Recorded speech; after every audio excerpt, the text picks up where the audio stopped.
ಬೃಂದ ವಿಹಾರಿ ತುಂಬ ಟೈಟಲ್ ಒಂದು ಮಜಾ ಇದೆ. ಈ ಟೈಟಲ್ ತುಂಬ ಎಷ್ಟು ಖುಷಿ ಕೊಡುತ್ತಂದ್ರೆ, ಸೊ ಕೃಷ್ಣ ಮತ್ತು ರಾಧೆಯನ್ನ ಟೈಟಲ್. ಸೊ ಇದರ ಪೋಸ್ಟರ್ಗು ಇದರ ಈ ಹಿಂದಿನ ಹಾಡು ನೋಡಿದಾಗ ಇದು ಕೃಷ್ಣನ ಸಿನಿಮಾ ಅಂತ ಅನ್ಸುತ್ತೆ, ಕೃಷ್ಣನಿಗೆ ಸಂಬಂಧಪಟ್ಟ ಸಿನಿಮಾ ಅನ್ಸುತ್ತೆ. ಸೊ ಎಲ್ಲ ಒಂದ್ ಕಡೆ ಇದು ಅಂದ್ರೆ ಈಗಿನ ಮಾಡರ್ನ್ ಕೃಷ್ಣನ ಕಥೆನ ಅಥವಾ ಇದು ಬೇರೆ ತರನ ಅಂತ ಅನ್ಸಕ್ಕಾಗುತ್ತೆ. ಹಾಗೇನೆ ಈ ಹಿಂದಿನ ಒಂದು ಹಾಡು ಬಂದಿತ್ತು ರಾಮ ರಾಮ, ಸೊ ಅದು ಡಿವೋಷನಲ್ ಸಾಂಗ್. ಸೊ ಅದನ್ನು ಕೂಡ ಜನ ಮೆಚ್ಚಿದ್ರು. ಈಗ ಬಂದಿರುವಂಥದ್ದು ರಾಧಾ ರಾಧ. ಸೊ ಈ ಹಾಡು ಕೂಡ ಏನಪ್ಪ ಒಂದ್ ರೀತಿ ರಾಧೆ, ಆ ರಾಧೆಯ ಬಗ್ಗೆ ಕೃಷ್ಣ ಹಾಡಿರುವಂಥದ್ದು. ಸೊ ಒಳ್ಳೆ ಡ್ಯಾನ್ಸು, ಒಳ್ಳೆ ಮ್ಯೂಸಿಕ್ಕು, ಒಳ್ಳೆ ಲೊಕೇಶನ್ ಎಲ್ಲವೂ ತುಂಬ ಚೆನ್ನಾಗಿದೆ ಅಂತ ಅನ್ಸಕ್ಕಾಗುತ್ತೆ ಈ ಹಾಡನ್ನ ನೋಡಿದಾಗ, ಲಿರಿಕಲ್ ವಿಡಿಯೋ ನೋಡಿದಾಗ. ಸೊ ಹೇಶಮ್ ಅಬ್ದುಲ್ ವಹಾಬ್ ಇವರು ಸಂಗೀತ ನಿರ್ದೇಶಕರು. ಸೊ ಇವರ ಸಂಗೀತದಲ್ಲಿ ಬಂದಂಥ ಹಾಡಿದು. ಇದಕ್ಕೆ ಬಿ ನಾಗೇಂದ್ರ ಪ್ರಸಾದ್ ಅವರ ಸಾಹಿತ್ಯ ಇದೆ.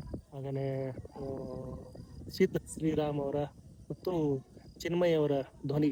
ಸೊ ಎರಡೂ ಈ ಧ್ವನಿಗಳು ಈ ಒಂದು ಹಾಡಿಗೆ ಒಂದು ಒಳ್ಳೆಯ ಫೀಲ್ ಕೊಟ್ಟಿರುವಂಥದ್ದು. ಸೊ ಈ ಒಂದು ಹಾಡಿನಲ್ಲಿ ತುಂಬ ವಿಶೇಷ ಅನಿಸೋದು ಗಣೇಶ್ ಅವರ ಲುಕ್ ಆ್ಯಂಡ್ ಫೀಲ್ ಹಾಗೂ ಡ್ಯಾನ್ಸ್. ತುಂಬ ಮಧುರವಾದ ಫೀಲ್ ಕೊಡುವಂಥ ಹಾಡು. ಈಗಾಗಲೇ ರಿಲೀಸ್ ಆಗಿರುವಂಥದ್ದು. ಈ ಒಂದು ಹಾಡಿನ ರಿಲೀಸ್ ಏನಿತ್ತು ಇವೆಂಟು, ಅದು ತುಮಕೂರಿನಲ್ಲಿ ಆಗಿರುವಂಥದ್ದು ಮೇ 2ನೇ ತಾರೀಕು. ಸೊ ಅಲ್ಲಿ ದೊಡ್ಡ ಇವೆಂಟು. ಅಲ್ಲಿ ಗಣೇಶ್ ಅವರು ತಮ್ಮ 20 ವರ್ಷದ ಜರ್ನಿಯನ್ನು ನೆನಪು ಮಾಡಿಕೊಂಡ್ರು. ಏನೆಲ್ಲ ಆಯಿತು ಅನ್ನೋದನ್ನು ಹೇಳ್ಕೊಂಡು ಹೋಗ್ತಾ ಇದ್ರು.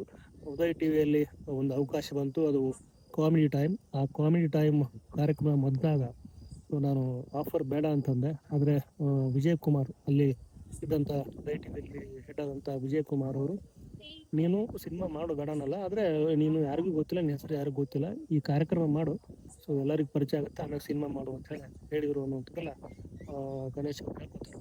ಸೊ ಇಷ್ಟು ವಿಶೇಷವಾಗಿ ಹೇಳಿದಂಥ ಒಂದು ಕಾರ್ಯಕ್ರಮದಲ್ಲಿ ಬೃಂದಾ ವಿಹಾರಿ ರಾಧಾ ರಾಧಾ ಹಾಡು ರಿಲೀಸ್ ಆಗಿರುವಂಥದ್ದು.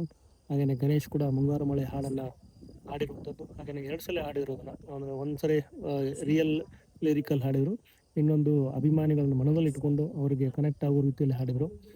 ಒಟ್ಟು ಬೃಂದಾ ವಿಹಾರಿ ಹಾಡು ಹಾಗೆಯೇ ಇವೆಂಟು ಎಲ್ಲವೂ ಚೆನ್ನಾಗಿತ್ತು ಅಂತ ಹೇಳ್ತಾ ನನ್ನ ಈ ಒಂದು ವಿಡಿಯೋನ ಇಲ್ಲಿಗೆ ಎಂಡ್ ಮಾಡ್ತೀನಿ. ವಿಡಿಯೋ ನೋಡೋದ ಪ್ರತಿಯೊಬ್ಬರಿಗೂ ಧನ್ಯವಾದಗಳು.